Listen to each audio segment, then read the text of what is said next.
عادت کے خلاف 10 دن کے اندر اندر خون کا حکم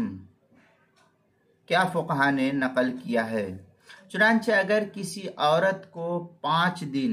یا 3 دن یا 4 دن اس کی عادت تھی، کسی عورت کو 2 دن، کسی کو 3 دن، کسی کو 4 دن، کسی کو 5 دن، جس کی جیسی جو عادتیں تھی عورتوں کے مہینے کی، حیض کی، چنانچہ یہ ان کی عادتیں تھی، پھر کسی مہینے میں 2-4 دن زیادہ خون آیا مگر 10 دن سے زیادہ نہیں بڑھا تو یہ سب حیض شمار ہوں گے۔ مثلا کسی عورت کی 5 دن کی حیض کی عادت تھی، لیکن برابر اس کو 2-3 مہینے، 4 مہینے، 5 مہینے تک یہ برابر اس کو حیض جو ہے 5 دن تک آتا رہا، لیکن اب 6واں مہینہ جیسے ہوا تو 5 دن کے بجائے 7 دن آیا۔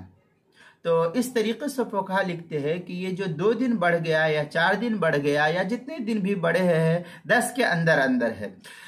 10 سے اوپر نہیں بڑھا ہے، تو یہ جتنے دن بڑھے ہیں یعنی 2 دن 4 دن جو کچھ بڑھا ہے تو یہ سب کے سب حیض شمار ہوں گے، اور اگر 10 سے اوپر گیا تو پھر یہ حیض نہیں، پھر یہ عادت کے مطابق اس کا حیض ہوگا، بقیہ جو ہے اس کے لیے مسائل دوسرے ہوں گے جو تفصیل ابھی آگے آ رہی ہے۔ بہرحال 10 کے اندر اندر ہے تو یہ حیض کا شمار کیا جائے گا۔ چنانچہ شامی میں ہے اما اذا لم يتجاوز الاکثر فیہما فہو انتقال للعادت فیہما فیکون حیضا و نفاسا۔ اس طریقے کی عبارت جو ہے فتاوی شامی جو بیروت کا چھپا ہوا نسخہ اس کی پہلی جلد صفحہ 414، اور جو زکریا بک ڈپو دیوبند کا ہندی نسخہ اس کی پہلی جلد صفحہ 477 پر اس کو نقل کیا ہے، کتاب المسائل اس کی پہلی جلد صفحہ 216 پر اس کو نقل کیا گیا ہے۔